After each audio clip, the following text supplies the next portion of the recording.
We're taking a break. Gotta rest up a little bit. Did you find any good bargains today? Or are you heading for clothes, or? Well, just out, just window shopping, and just to get out. And some were on hand just to see the Easter Bunny. Have you seen the rabbit? Yeah, way over there. Mike Ahern. And I'm Debbie Knox. As co-anchors, we know how good our reporters really are. You see, we don't just stand in front of this team. We stand behind it. Indiana's on. What do you do, kid? I'm a mnemonist. Seen a doctor? Memory expert? You know, Battle of Hastings, 1066. Babe Ruth, 60 homers, 1927. Give me a topic. You know anything about tax credits? Sure. There's the Earned Income Credit, Child Independent Care Credit, Credit for the Elderly, Residential Energy Credit, and you don't even have to itemize. All right, I'm convinced. Use the order form in your tax package for free IRS publications on credits. I think I can book you. You skate. You may find this hard to believe, but we are not going to have snow on Easter, right? There for a while it looked like we were, but we certainly aren't. It's going to be a pretty nice day, really. As a matter of fact, it's starting to get pretty nice already. Skies now partly cloudy. They will be turning clear before morning, although our temperature is very cool. We have a temperature now 36 degrees, the relative humidity 67%. Winds now are from the northwest at 7 miles per hour, the barometer at 30.05 and falling. Rainbow radar showing no activity across the state at this time. The satellite picture from the National Weather Service does show that there is some real heavy thunder shower activity way over the Gulf, but then it is south, it is east of us, and from Indiana westward, there's nothing but blue skies to look forward to for at least another day. Some storms over the Rockies and the upper plains, but we don't have to worry about those. We have nice things to look forward to for at least a couple of days. Across the state right now, temperatures range from 34 up to 42, and there is a variety in the sky conditions indicating that the skies are clearing off from the clouds and a little bit of showers that we had earlier to our current partly cloudy skies. We did see some shower activity earlier because of the approach of a cold front that comes out of a low pressure over Lake Superior. As we get behind this cold front, we will find those clear skies, and the sunshine will help to get it a little bit warmer tomorrow. Today's high temperature was a lot cooler than you might expect for this date. 50 degrees, the low temperature 29. Looking ahead to the forecast, we are expecting all the clouds to go away overnight, but we will have cold temperatures, the low below freezing, about 30 tonight. Tomorrow, it will be chilly come morning, so if you're heading out to go to church or to go visiting, you're going to need a coat. But it will get warmer toward afternoon, about a temperature of 55, even warm enough to go flying kites or something like that tomorrow afternoon. Tomorrow night, the low temperature should be around 43 degrees. And Monday, a very nice day coming up, partly sunny with a high of 67. And toward the middle of the week, this is what we're looking for, a little bit of everything. We're looking for showers on Tuesday with high temperatures in the 60s. Wednesday, the clouds will be heading out just a little bit, but they won't head totally away until Thursday or Friday. We're expecting daytime highs in the 70s for Thursday. So we can say ha-ha to all those folks who said, spring will never get here. And we can look forward to the temperatures in the 60s and the 70s and enjoy a real nice Easter coming up tomorrow. Real good. Thank you, Maureen. We will have, speaking of Easter, a very unusual Easter egg hunt next.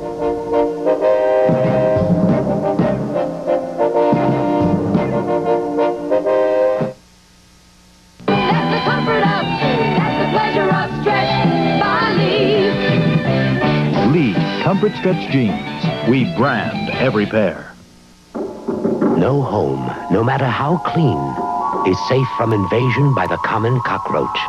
And for everyone you can see, there may be hundreds more you can't see. But you do have a weapon, Terminix.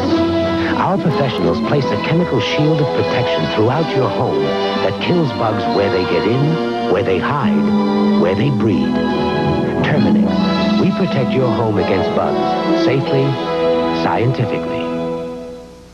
There's something about this place. The speed gets in your blood. It sets the pace for all of us in a city that needs accurate information. That's why I'm using more live cameras and satellites today. And that's why I depend on new computers and radar data. I'm Ed Harding, and I report on sports for Channel 8. I'm Stan Wood. I report on weather. With all this new technology, do we ever make a mistake? Absolutely not. I always report on sports. And I always report on weather. We're Indiana's own.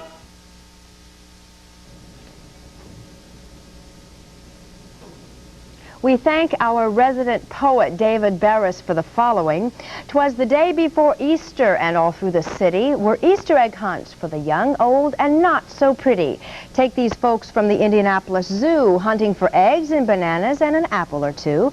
Actually, they're baboons, not people at all, but their Easter egg hunt was watched by hundreds, both big and small. It looks like they aren't carrying any Easter baskets, but they do. They're just sleek, hidden in their mouths, pouches in the cheek. This was not the only egg hunt today. Ruth Ann Gordon has a report on one with human kids, so don't go away. You like most about Easter? Finding the eggs. And when the whistle blew, 1,000 children poured onto the lawn of the Indianapolis Museum of Art. The annual Easter seal egg hunt got underway around 10:30 this morning after parents and children heard this year's rules. Service agencies in the city colored and hid 5,000 eggs. 100 of the eggs were colored gold, and that meant a special prize. You find a golden egg, you gotta take it up to the table, and then you'll get a rabbit. Then you get a rabbit. So you found a golden Easter egg. Very good. Many children thought of the day as a day to simply hunt Easter eggs, but there are those who recall the religious side of the holiday as well. Receiving and giving. How do you like the Easter egg hunt today? Oh, it's fun. What do you like most about Easter? Because Jesus rose from the dead. Those children who attended the festivities not only got to take home the eggs, but jelly beans and baskets as well. Ruth Ann Gordon, Channel 8 News on the scene, the Indianapolis Museum of Art. And Dick Rea has sports for us right after these messages.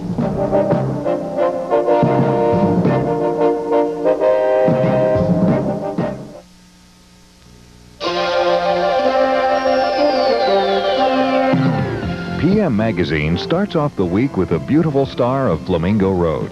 Meet a 12-year-old genius who's a freshman at New York University.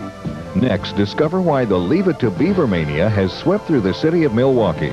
And finally, Darren Taylor takes you to meet a very special family in Indianapolis. It's all coming up for you, so don't miss PM Magazine with Darren and Mike. You don't use a surface-applied herbicide, do you? No, I use Treflan. Well, isn't that a lot of incorporating? Not with Treflan's new reduced tillage option. It's as easy to apply as a surface-applied herbicide. I've been thinking about surface blending this year. Treflan's new program doesn't take any more passes than surface blending, and it's a lot more dependable. Ready for your order, Don? You call that Treflan's reduced tillage option? There's only 1 liter Treflan. She is what you see. She's what she wears, what she's gotta be. The all-American beauty, Miss Leaf. She's got a smile, a certain style that's changing history. The all-American beauty, Miss Leaf. Her clothes today, in every way, are her personality. The all-American beauty, Miss Leaf. Crabgrass. Just one plant leaves up to 100,000 seeds behind. So if you had crabgrass last summer, it'll be back. Here's what you need. Turf Builder Plus Holtz, crabgrass preventer and fertilizer. It puts down a barrier so the crabgrass can't sprout, while it helps thicken your lawn. But don't wait. Right now, there's millions of crabgrass seeds out there just waiting to grow. Turf Builder Plus Holtz. Just one reason you'll have a better lawn with Scott's. Dick Rea filling in for Jim Barber has the latest on the Pacers. And I'm afraid the news is not good tonight. The Pacers are finally out of the playoff picture. The New Jersey Nets, making an impressive playoff bid under coach Larry Brown, demolished the blue and gold 115-86. The Nets dominated from start to finish. First quarter action here, Nets on the break. Here's Foots Walker. Pretty pass in behind the back to Ray Williams. 14 points for Ray. Albert King passes to former Pacer Lynn Elmore. Boom for the jam. If there was any bright spot, it came here for the Pacers. Don Buzzi's home run gave him number 72 for the season, his all-time best. Walker will beat Billy Knight here on the dribble to Buck Williams. He collects the hook. 23-point lead at the break for the Nets. By halftime, the Pacers were out of it. Herb Williams led the way tonight for the Pacers with 23. Billy Knight scoring here. The playoffs are out of the picture for the playoffs. They lose 115-86 on the road. In the NBA tonight, Washington wins by 1. New York gets by Cleveland. Houston gets a 5-point win over San Antonio tonight in NBA action, and a couple of games at halftime tonight in the NBA. Utah leading Denver and Phoenix getting past Seattle. 3 Indianapolis high school basketball standouts will join Mr. Basketball Roger Harden on the Indiana High School All-Star team. Scott Skiles of state champion Plymouth and Ronaldo Thomas of runner-up Gary Roosevelt will join Indy trio of Ken Barlow of Cathedral, Pikes Matt Gaddis, and John Williams of Indianapolis, Washington. Well, it's a great honor, you know. I know most of these guys, and it's a good bunch of guys. I hope, you know, we're gonna play to win. We're not gonna just go out and have a good time. Well, I've seen, you know, most of the players play, and I think their speed and their jumping ability and their rebounding ability is going to help this team when we play Kentucky. You know, myself, you know, I just think we're going to be a pretty well-rounded team, even though we don't have the height like they did last year. But I think it'll be a pretty good team.